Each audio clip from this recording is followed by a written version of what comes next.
弟兄姊妹平安，今天是2021年的11月10号。今天的经文是诗篇113篇，创世纪第24章28到42节，路加福音第4章16到30节。今天要跟大家分享的主题是群众之余。政治运动最喜欢去动员群众，当然这个是选票。选票的考量，这个当中除了一些所谓的忠贞的支持者，我们说党员或是理念相同的人少数以外呢，大部分的人们可能不是真正的懂他们在跟随什么。有可能他们只是因为跟随着朋友、跟随着家人，或是别人去凑热闹罢了。在耶稣基督传福音的3年的当中，他曾经有过很多人来跟随他，其实也都发生过这样的情形。他们听到耶稣的名声，就跟随着众人去亲近耶稣。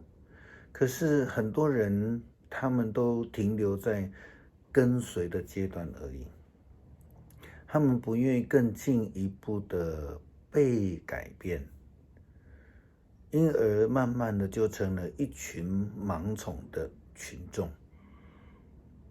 这些人比所谓的乌合之众还要糟糕，因为他们不明就里的状况之下，就很容易跟着起哄，他们就容易被人家来鼓动。很多人其实想要借着群众之力来奠定自己的势力，那群众运动就变成他们非常好的一个工具。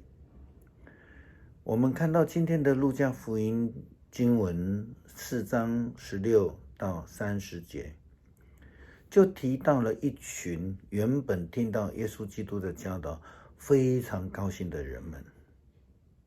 可是当他们听到耶稣说，我实在的告诉你们，先知在自己的家乡是从不受人欢迎的。听吧，在先知以利亚的时代，以色列中确实有许多寡妇。那时连续3年半天旱无雨，遍地大饥荒。可是以利亚并没有奉派去见他们当中的任何人，却只到西顿地区撒勒法的寡妇那里去。在先知以利沙的时代，以色列中有许多患麻风病的，但是除了叙利亚人乃曼，没有一个人得到洁净。这当中提到了以利亚去关心一位外邦寡妇，以及除了乃曼一位外邦的将军得了医治之外，没有以色列人在麻风的病上面得到医治。他们就马上的变脸，想要置耶稣基督于死地。他们拿起了石头，准备来丢耶稣。这一群人除了是自以为意之外，他们最大的问题、最严重的疑问点，就是他们只想听自己喜欢的话，他们不愿意听真理的话，他们自以为很懂得圣经的预言与教导，他们却不愿意被真理所改变。他们不但拒绝真理，还想把代表真理的先知们或是耶稣基督杀死。这真是愚蠢有加。这样的故事其实不不仅仅发生在耶稣基督的身上，同时也发生在保罗的身上。宣教的历史当中，我们也看到有许许多多这类型愚蠢群众运动的发生。当然，这绝对会造成教会极大的伤害。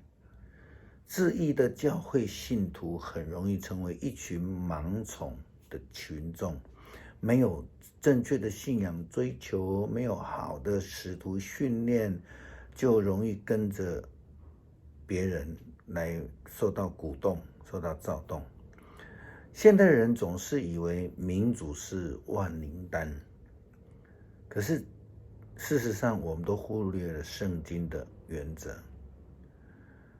我们就举一个例子，我们看到摩西他派12个探子到迦南地去之后，他回来有10个人反应是非常消极的，准备要放弃的，只有2个他们的意见在当时候被执行了。想想看，10票对2票，结果2票是被执行的。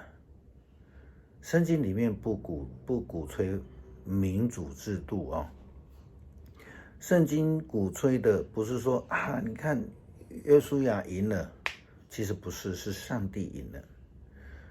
圣经所鼓吹的是遵行上帝的旨意。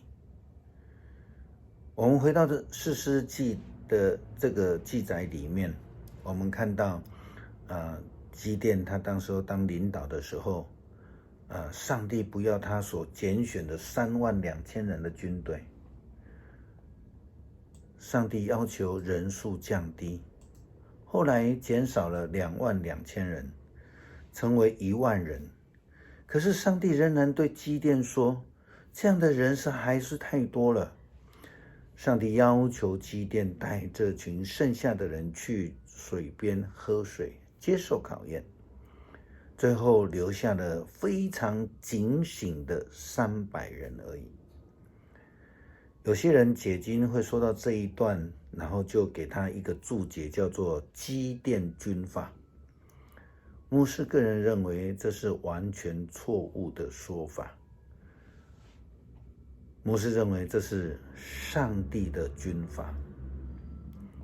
上帝只要精兵，上帝不要乌合之众。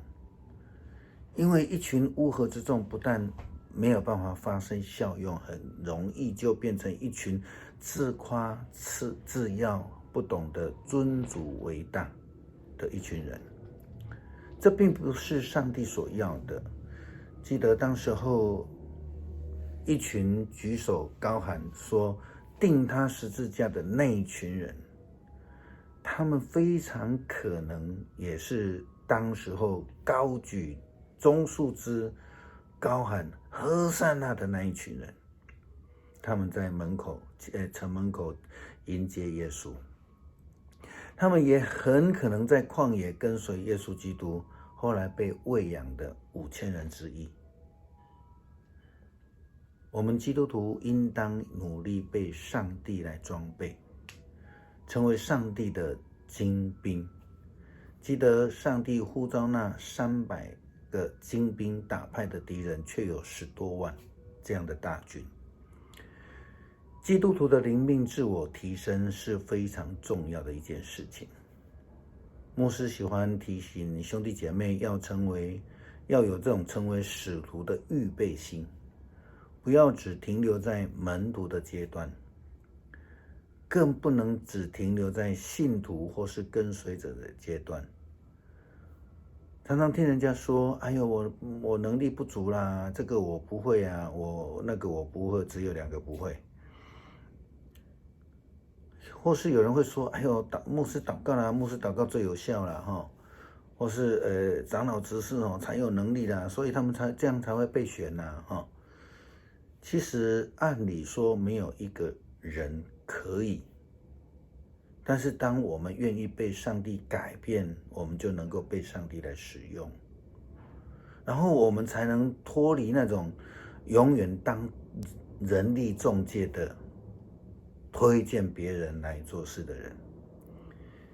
想想看，我们信主几十年了，服侍的时间有许多，是否我们的态度没有被改变过，或是说我们改变的还不够多？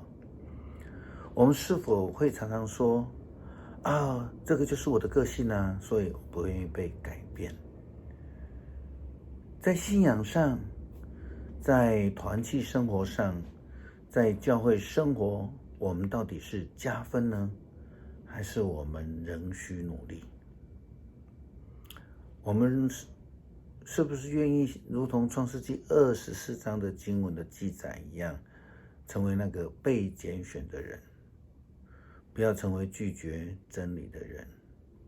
我们要努力成为基甸的300精兵，不要成为5000甚至数万愚蠢盲从的人群中之一。我们一起来读今天的诗篇113篇，然后来一起祷告。他说，要赞美上主，上主的仆人啊，要颂赞，你们要颂赞他的名，上主的名应当称颂，从现在直到永远。从日出到日落之地，上主的名应受颂赞。上主统辖万国，他的荣耀超越诸天。谁能跟上主我们的上帝相比呢？他住在至高的地方，但是他俯首垂视，观看诸天和大地。他从尘埃里提拔穷苦人，他从粪土中救拔贫乏人，使他们得以陪伴王子，得以跟本国的王子同坐。他使不能生育的妇女在家中受敬重，赐他儿女，使他喜乐。要赞美上主。求主赐给我们智慧，让我们知道如何来跟随，不夸耀自己的能力和智商，却夸耀上帝的全能和恩典，成为一位有智慧的跟随者，谦卑而满有上帝恩惠的主工人。阿们。